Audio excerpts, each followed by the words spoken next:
S, ಈಗ ಕೋರ್ಟ್ನಲ್ಲಿ ವಿಚಾರಣೆ ಆರಂಭ ಆಗಿದೆ ಅನ್ನುವ ಅಪ್ಡೇಟ್ ಲಭ್ಯವಾಗ್ತಾ ಇದೆ. 4 ಆರೋಪಿಗಳನ್ನು ಪೊಲೀಸರು ಕೋರ್ಟ್ನ ಒಳಗಡೆ ಕರೆದುಕೊಂಡು ಹೋಗಿ ನ್ಯಾಯಾಧೀಶರ ಮುಂದೆ ಹಾಜರುಪಡಿಸಿದ್ದಾರೆ. ಈಗ ಸಿಕ್ಕಿರುವಂಥ ಅಪ್ಡೇಟ್ ಪ್ರಕಾರ ಪಬ್ಲಿಕ್ ಪ್ರಾಸಿಕ್ಯೂಟರ್ ಆಗಿರುವಂಥ ಪ್ರಸನ್ನ ಕುಮಾರ್ ಅವರು ಕೂಡ ಹಾಜರಾಗಿದ್ದಾರೆ. ನ್ಯಾಯಾಧೀಶರು 4 ಆರೋಪಿಗಳನ್ನು ಪ್ರಶ್ನೆ ಮಾಡಿದ್ದಾರೆ. ಕಸ್ಟಡಿಯಲ್ಲಿ ಏನಾದರೂ ಸಮಸ್ಯೆ ಆಯ್ತಾ ಅನ್ನುವ ಬಗ್ಗೆ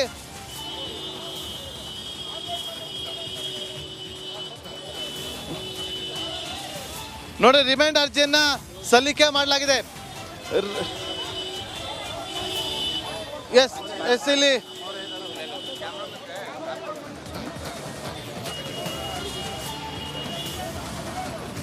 ಪ್ರಸನ್ನ ಕುಮಾರ್ ಅರ್ಜಿ ಸಲ್ಲಿಸಿದ್ದಾರೆ. Already special public prosecutor Prasanna Kumar ಅವರು ಆರ್ಗ್ಯುಮೆಂಟ್ ಮಂಡಿಸ್ತಾರೆ. ಆಲ್ರೆಡಿ ಅರ್ಜಿ ಸಲ್ಲಿಕೆ ಆಗಿದೆ ವಿಚಾರಣೆಗಾಗಿ. 5ನೇ ACMM ಕೋರ್ಟ್ನಲ್ಲಿ ವಿಚಾರಣೆ ನಡೆಯಲಿದೆ. ಕೋರ್ಟ್ ಒಳಗಡೆ ಆರೋಪಿಗಳನ್ನ ಕರ್ಕೊಂಡು ಹೋಗ್ತಾ ಇರುವಂತಹ ದೃಶ್ಯಗಳನ್ನ ನೀವು ನೋಡ್ತಾ ಇದ್ರೆ ದರ್ಶನ್, ಪ್ರದೋಷ್ ಸೇರಿದಂತೆ 4 ಆರೋಪಿಗಳನ್ನ ಕೋರ್ಟ್ ಒಳಗಡೆ 5ನೇ ACMM ಕೋರ್ಟ್ ಒಳಗಡೆ ಕರ್ಕೊಂಡು ಹೋಗ್ತಾ ಇದ್ದಾರೆ.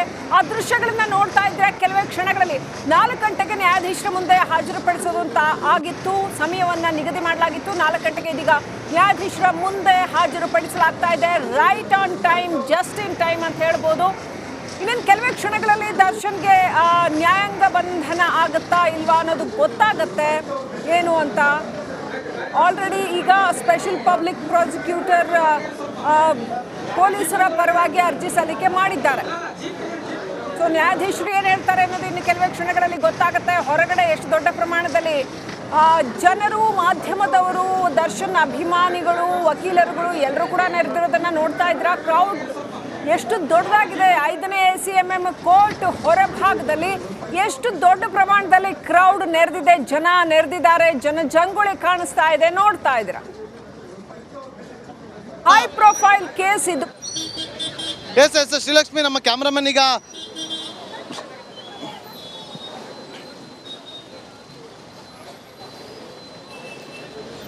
ಶ್ರೀಲಕ್ಷ್ಮಿ ನೋಡಿ, ಈಗ ನಮ್ಮ ಕ್ಯಾಮ್ರಾಮನ್ ದೃಶ್ಯವನ್ನು ತೋರಿಸೋದಕ್ಕೆ ಪೊಲೀಸರು ನಿಜಕ್ಕೂ ಕೂಡ ಹರಸಾಹಸವನ್ನು ಪಡ್ತಾರೆ. ಇವತ್ತು ಹೆಚ್ಚಿನ ಸಂಖ್ಯೆಯಲ್ಲಿ ಇಲ್ಲಿ ಬಂದು ಜಮಾವಣೆಗೊಳ್ತಿದ್ದಾರೆ. ಅವರನ್ನು ಕಳಿಸಿಕೊಡುವಂಥ ಕೆಲಸವನ್ನು ಮಾಡ್ತಾ ಇದ್ದಾರೆ. ಬ್ಯಾರಿಕೇಡ್ಗಳನ್ನು ಹಾಕಿ ಅವರನ್ನು ದೂರ ಹೋಗುವಂತೆ ಮನವಿಯನ್ನು ಕೂಡ ಮಾಡ್ಕೊಳ್ತಿದ್ದಾರೆ. ಎಷ್ಟೇ ಮನವಿಯನ್ನು ಮಾಡಿಕೊಂಡ್ರು ಕೂಡ ಯಾರು ಕೂಡ ಇಲ್ಲಿಂದ ಹೋಗೋದಕ್ಕೆ ಮುಂದಾಗ್ತಾ ಇಲ್ಲ. ಹಾಗಾಗಿ ಪೊಲೀಸರು ನೋಡಿ ಇಲ್ಲಿ ಹೆಜ್ಜೆಗೂ ಕೂಡ ಪೊಲೀಸರು ನಿಂತಿರುವಂಥ ದೃಶ್ಯವನ್ನು ಕೂಡ ಇಲ್ಲಿ ನಮಗೆ ಗಮನಿಸ್ಬೋದು. ನೋಡಿ, ಈಗ ದರ್ಶನ್ ಪರ ವಕೀಲರಿಗೆ ಬದಲಾವಣೆ ಆಗಿದೆ ಅನ್ನುವ ಅಪ್ಡೇಟ್ ನಮಗೆ ಲಭ್ಯವಾಗ್ತಾ ಇದೆ. ಇದು ಕೋರ್ಟ್ನ ಇನ್ಸೈಡ್ ಇನ್ಫಾರ್ಮೇಶನ್, ರಿಪಬ್ಲಿಕ್ ಕನ್ನಡಕ್ಕೆ ಲಭ್ಯವಾಗ್ತಾ ಇರುವಂಥ ಎಕ್ಸ್ಕ್ಲೂಸಿವ್ ಮಾಹಿತಿ. ದರ್ಶನ್ ಪರ ವಕೀಲರು ರಂಗನಾಥ್ ರೆಡ್ಡಿ ಇದ್ರು, ಆದರೆ ಇವತ್ತು ಬದಲಾವಣೆ ಆಗಿದೆ. ಇದಕ್ಕೆ ಸಮ್ಮತಿಯನ್ನು ಕೂಡ ಕೊಟ್ಟಿದ್ದಾರೆ. ನಿಮ್ಮ ವಕೀಲರು ಬದಲಾವಣೆ ಆಗಿದೆ ಅಂತೇಳಿ ಪ್ರಶ್ನೆ ಮಾಡಿದಾಗ ದರ್ಶನ್ ಹೌದು ಬದಲಾವಣೆ ಆಗಿದ್ದಾರೆ ಅಂತೇಳಿ ಅದಕ್ಕೆ ಸಮ್ಮತಿಯನ್ನು ಕೂಡ ಕೊಟ್ಟಿದ್ದಾರೆ. ದರ್ಶನ್ ಪರ ಹೊಸ ವಕೀಲರಿಂದ ವಕಾಲತನ್ನು ಕೂಡ ಮಾಡಲಾಗಿದೆ. ಹಿಂದೆ ರಂಗನಾಥ್ ರೆಡ್ಡಿ ಅವರಿದ್ರು, ಈಗ ಪ್ರವೀಣ್ ತಿಮ್ಮಯ್ಯ ಅವರಿಂದ ಹೊಸದಾಗಿ ವಕಾಲತನ್ನು ಸಲ್ಲಿಕೆ ಮಾಡಲಾಗಿದೆ. ಪ್ರವೀಣ್ ತಿಮ್ಮಯ್ಯ ಅವರಿಂದ ವಕಾಲತ್ತು ಸಲ್ಲಿಕೆ ಆಗಿರುವ ಬಗ್ಗೆ ಈಗಷ್ಟೇ ಮಾಹಿತಿ ಲಭ್ಯವಾಗ್ತಾ ಇದೆ. ಪ್ರಮುಖವಾಗಿ ದರ್ಶನ್ ಪರ ವಕೀಲರನ್ನ ಬದಲಾವಣೆ ಮಾಡಿರುವಂಥದ್ದು ರಂಗನಾಥ್ ರೆಡ್ಡಿ. ಕುತೂಹಲ ಇತ್ತು ಯಾರು ಆಗ್ತಾ ಅಂತೇಳಿ. CV ನಾಗೇಶ್ ಅವರ ಹೆಸರು ಅಲ್ಲಿ ಸಾಕಷ್ಟು ಕೇಳಿ ಬರ್ತಾ ಇತ್ತು.